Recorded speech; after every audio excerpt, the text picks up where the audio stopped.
لسر وفاتا قهرمان بوسنا هرسک را تام 17 سال در باس بو. ده حیات و جیانا خود راستی گلک زور و زحمتیان هاد. لیدگل همو وان شرط و مرجین دجوار بوسنا هرسک خسر کرد. ده همو شرط دجوار ده خلق بوسنا لجان خوکر وکا خلقی. لیدر زانا آلیا ایزت بگوویچ ده سال وگره 17 امین وفاتا خود بر رحمت و بحسرت یاد کرن و ببیرانین.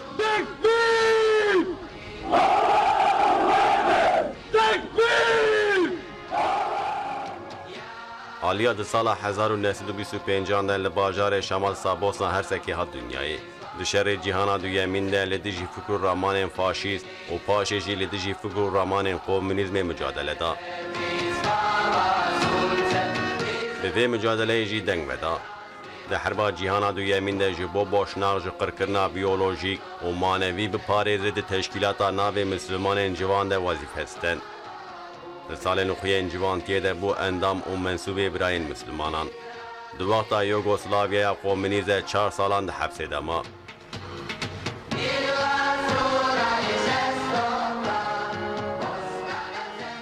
در سال 1983 ده به ناو مانیفستویا اسلام برهم گوشان. جبر و برهم و اثر جیر 14 سال جزای حبسی هات برین و 5 سالان ده حبس دما. پشتی جه حبس در کل به ناو پارتیا ایلما دموکراتیکا جمهوریتا خسرا بوسنا هرسک احساس کرد. اف پارتی ده 5 قانونا پاشینا 1999 ده هلبجارتنان ده بسر کد و لیدری وی آلیا ایزت بگوویچ بو سر حکومت. در سال 1992 ده بوسنا هرسک بو خسر.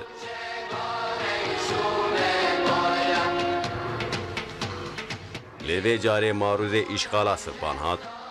دوی دوره ده جبو ولات خورزگار بکه حول المزنده.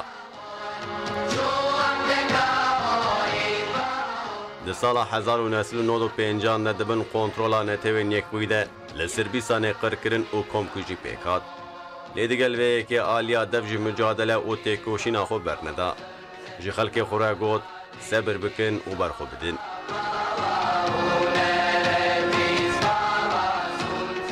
دوی حربا کو 4 سال دوام کرده آلیا ایزت بگوویچ به جسارت عظیم و فداکارانه لیدرتی جی خلق خورا کرد.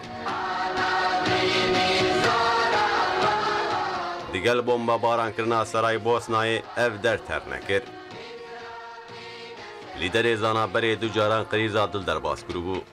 ده ایلونا سال 2013 ده جنشکا و بخرکی کد. راکرن نخوشخانه. لیدگل همو مداخلان عالیا ده 19 جوتما سال 2013 ده چو سر رحمه خود تعالی.